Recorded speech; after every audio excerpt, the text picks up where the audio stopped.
what you're trying to accomplish, how you're trying to accomplish it, what is your budget.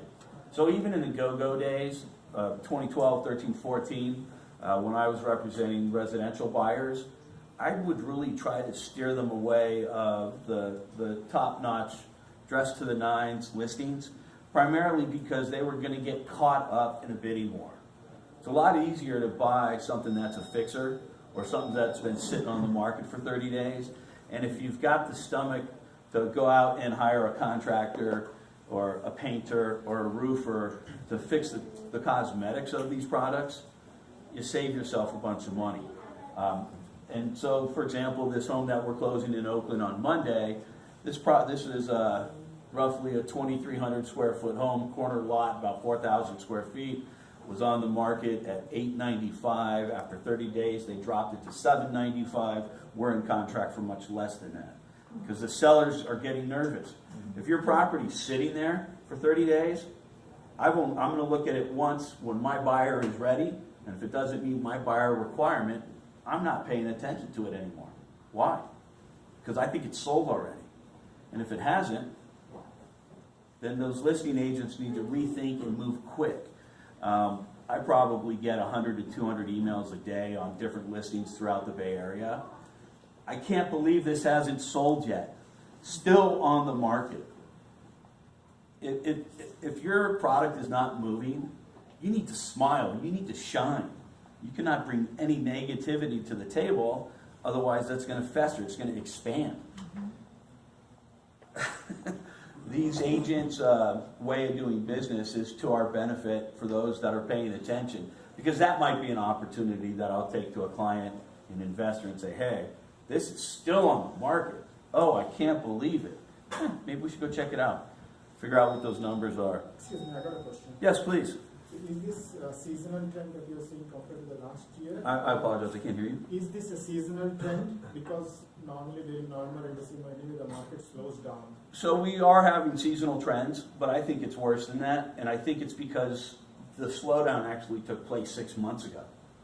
It didn't just slow down right now. And so now it's just a slower period of time. Similarly to bringing homes on the market is typically in the spring and or early summer. So bringing them on the spring, people are beyond, the New Year's already started, the holiday hangover is over, and then bringing them on early summer. I want to buy, as a buyer, I want to buy a house because I need to go resettle, I need to get my kids into a new school, I need to figure out the area, and those are typically the period of times when we're seeing the homes move.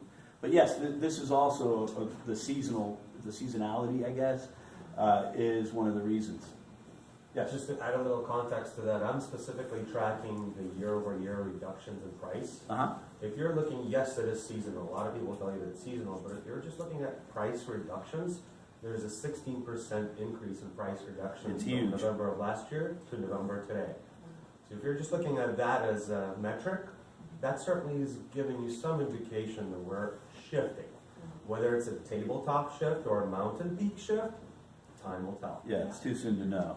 Yes, sir. Are you, in Oakland in particular, are you seeing the things like maybe more of the lower end, rougher areas of East Oakland? Are you seeing, are they declining more than like the higher end stuff in the hills, or is it? I don't think that's even really happening yet. And the reason being is, so you're talking about a $500,000 price point. Yeah.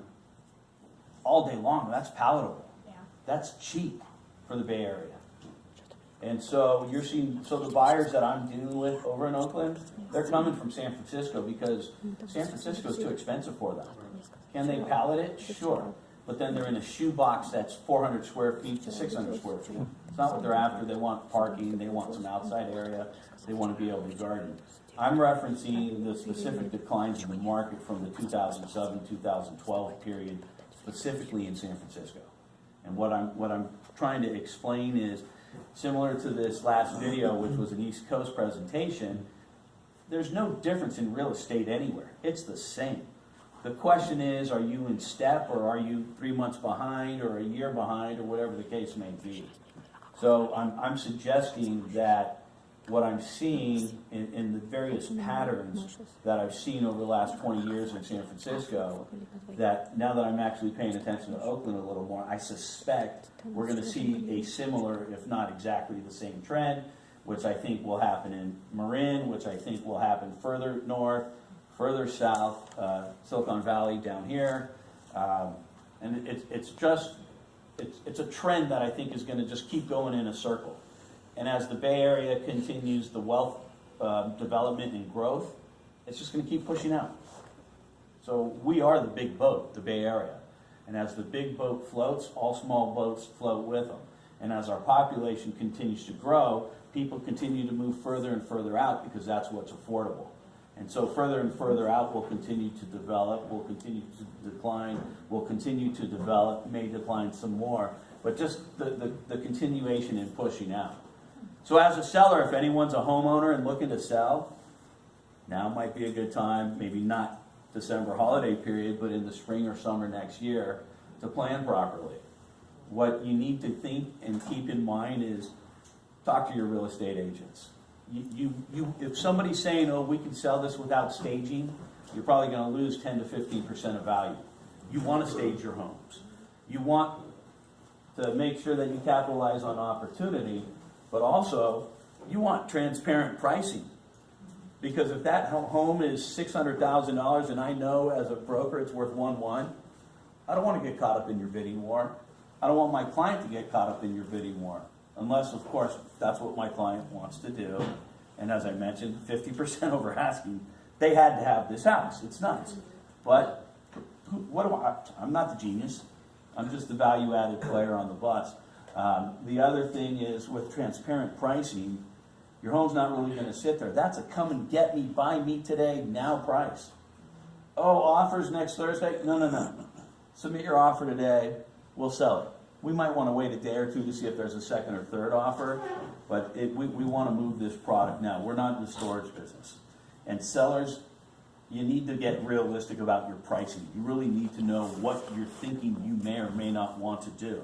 Because if not, your home sits there, that guy Rourke, he's an idiot. I got to go hire Bobby or Alexandra or somebody. You're just going to keep spiraling downward.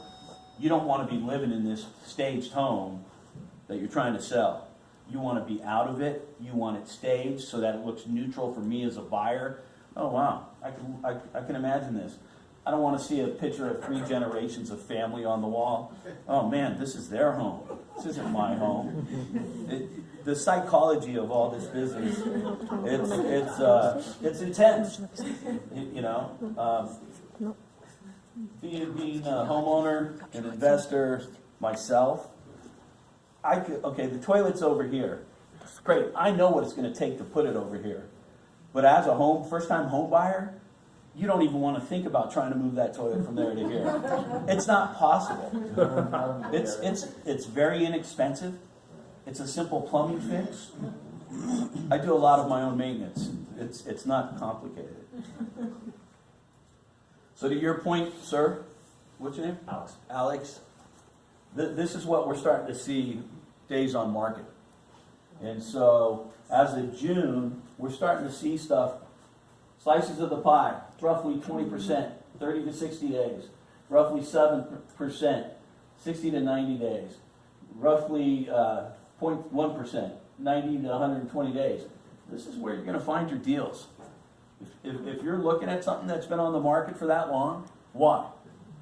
It's either pricing or it's functional obsolescence. If it's functional obsolescence, they need to drop that price. Basically means if there's the toilet's over there and nobody can imagine it over here, or it can't be fixed. It's usually pricing. Go in, talk to the other agents. Hey, is your seller real? Will they take X? I'm negotiating with brokers without even submitting offers on some stuff, going, look, I don't want to waste your client's time. Will you consider this? It may take a little longer to go back and forth, but why should I tip my buyer's hand? I'm actually, it's a cannabis group, and they appreciate the location of this business opportunity for sale, only because they can move their license in immediately. They don't give a rat's ass about this guy's business. He wants $250,000. It's been on the market for months. The other agents, oh, disclosure. You don't tell me there's a disclosure package in a business sale. You're not selling a house. Of course, you got to dot your I's and cross your T's. There's plenty of disclosures. It's P&Ls, it's product inventory, it's licensing, etc. We don't have any interest. We're willing to pay you a tiny six-figure number to sublease your space for the duration, and if you can get us option terms with your landlord. That's where your value comes in. Otherwise, you're not going to sell your business.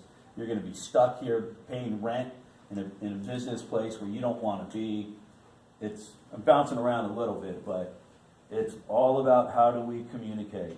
So if you are selling your home and you're priced high, or you're trying to create a bidding war, you need to be prepared. If that doesn't sell in the first 2 to 4 weeks, you need to drop your price to a point you're willing to accept, or forget it. Pull it off the market. Alexandra mentioned David earlier. Have an alternative solution. The rental market these days, even though in San Francisco the valuations declined about 10% in the last year, a lot of these rents will support your mortgage. Hey, if you miss this market, don't worry about it. Pull some equity out, go buy something else so that you can keep your investments rolling forward. Or put a tenant in there. Alexandra can help you with that. She's in property management. Ola, go get, I don't know where he is, but he's going to talk later this afternoon. He's in insurance. He'll get you the right insurance policy that'll, you make your tenant pay for it. It's cheap. It's like 15 to 20 bucks a month. It's not very expensive. Quick question. Yes. What's your title again? Where you work? Okay, I have not really put out genuine cards. I'm formerly with Keller Williams. I just moved over to Compass, or formerly Pacific Union, which was acquired by Compass. And so I don't have new business cards yet. But I do have my old nightclub card. I used to own a nightclub as well. Rourke O'Neill is my name with my phone number. I've been in the food truck business. I'm invested in the alcohol business. You got to have fun. You got to live. Don't put all your eggs in one basket. I own mobile home parks. I own single-family homes, probably a dozen of them. I deal with this stuff on a regular basis, which is why it rolls off the top of my tongue. I've had my ass handed to me. I've probably spent $1 million in legal fees in the last 10 years. In order to get ahead, you need to take chance. You need to find that opportunity, and hopefully you hit a home run. I don't believe in the stock market because I'm not focused on that. If I wanted to sit in front of a computer and talk about the stocks and this and that and watch it up and down, it's not quite what my buddy Grant does. He's more of a wealth advisor, wealth preservation. Here's how we get to go to where you want to go. But I'm going to let him talk about that. He's got some brilliant tax strategies. It's well worth it. So you'll all want to stick around after lunch for sure to see what Grant has to say. There's a lot. You need your team, okay? If you think you're going to go out there and do it on your own, via con Dios, I wish you the best. But you're only going to get so far. But if you start relying on some of the people on your team to help you get there, like this mobile home park, so basically, Alan, what I'm doing is I'm getting ready to put it on the market. It's up in Redding, California, where the fires are. Scared the crap out of me. So I'm going to sell it. Okay, great. Well, how do you properly do something like that? Because it is unusual. It's very difficult to finance because of what it is, unless you want to go the hard money route, which some people will. But the problem with that, from my seller perspective, is what you're going to do as a buyer, you're going to beat me up on the cap rate because interest rates are so high. So what we're doing is we're setting the stage to already have a lender to give us a 5.5% loan. Brilliant. Took her 3 weeks to find it. She didn't give up. She's like, "Are you still in? You still in?" "Absolutely, Alex. Let me know when you find it." She found it yesterday. It's great. Means I can unload the beast quickly. It's a great cash cow, but you also the problem with mobile home parks is how's that money coming in? I've dealt with different gangs. I've dealt with prostitution. I'm currently dealing with a heroin problem. But from roughly fall 2016 through fall 2017, at one point I think I was down to 95% vacancy because I was just driving everyone out. Made a personal relationship with the sheriff, had my lawyer on call, and you get everything lined up. So that was my team up there to make that happen. It's just how do you get to where you're going?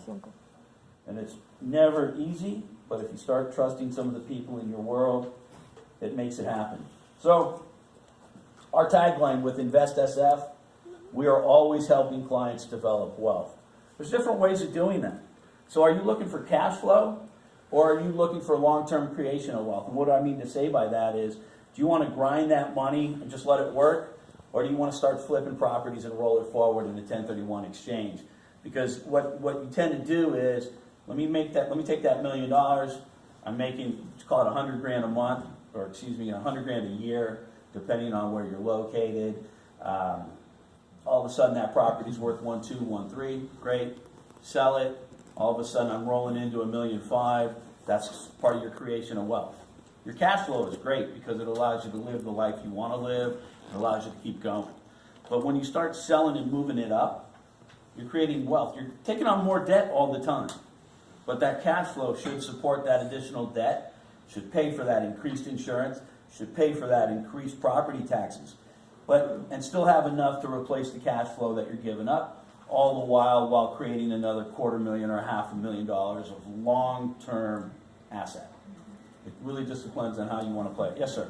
So, let's say just the average person, you're trying to do something similar to what you're doing, right? Uh-huh.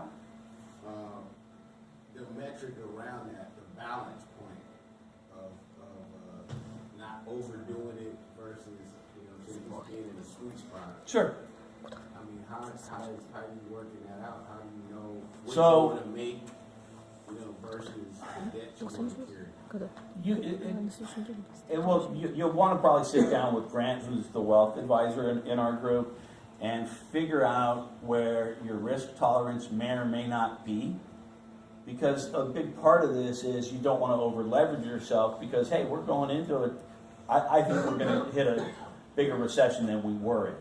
The question is, what does that really mean? And I don't really know yet. But if you're in a position to withstand the storm, you're going to come out even better on when we swing upward again. So, for example, let's say you go out and you buy a 10-unit building. No, I'll give you the perfect example. My personal experience with this mobile home park, okay? Because the market was up, I was in a position where I didn't care how many tenants I had to get rid of in order to clean up the park. Because my goal was get it cleaned up, get it re-tenanted, and then prepare to sell it so that I've probably got $750,000 trapped in this thing. Because I wasn't able to get financed until Alexander found it. But basically, I want to move that equity forward for long-term creation of wealth for my children. But because we were in a good time, my brokerage business was doing better, the booze business is doing better, my other properties are completely full. So I'm taking a hit on this property, but I'm also not giving that money to the IRS. So it is a tricky balance. You have to figure out, again, where your risk tolerance is. But because of where we were in the cycle, I was able to do what I did, not kill myself, and before our cycle changes, I'm going to unload this property. Would I have had to do this sometime between 2007 and 2013? I would not have the value that I'm going to exit this property at. It would be probably 20 to 30% less value. Or at least I believe so.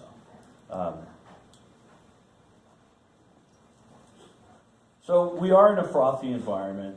We do need to think about commercial real estate.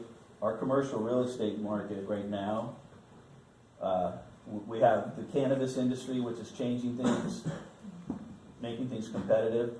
This was a Los Angeles Times, if I remember correctly, July 2018. The summer-fall 2018 Alan Matkins, UCLA Anderson Forecast, California. Commercial real estate survey shows that despite the tax cuts and incentives, tariffs, higher interest rates, higher cap rates, slowing employment growth, the outlook for California commercial real estate looks much the same as it did 6 months ago. The biannual survey projects a 3-year ahead outlook for California commercial real estate industry and forecasts potential opportunities and challenges affecting the office, multifamily, retail, and industrial sectors. Following the trends of the past 2 years, office market remains topped out, but are not tumbling. Retail is still tumbling and multifamily housing and industrial space remains hot. Why? So retail is tumbling because big box is changing because of the advent of the internet and our good buddy Jeff Bezos and Amazon. Go online. You don't need to go into a store. So unless they could figure out how to reposition these properties, stay away from them. Multifamily, to address your comment, sir, that's your cash flow. That's why it's so hot. The volatility of the marketplace, people want to put it into something that you can see, something you can smell, something you can touch. I'm that kind of person. Don't get me wrong, I've got this basket of eggs in the stock market as well, but it's a little more conservative. I'm not taking the same risk that I'm taking in real estate. Because real estate, I can drive to it, I can fly to it, I can get to it. I have zero control over the stock market. Zero. I'm a little guy. So I also work with some significant developers, residential developers and commercial developers.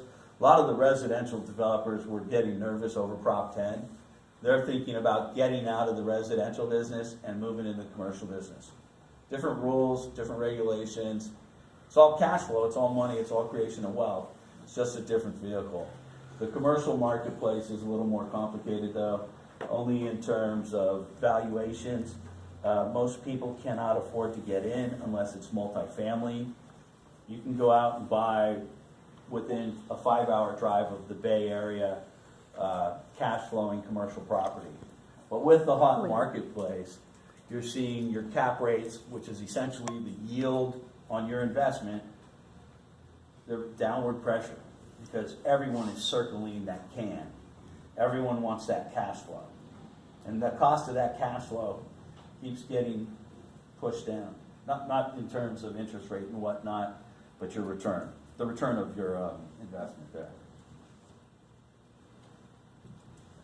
So it really depends on what you're at, where you're at, how you're going to get there.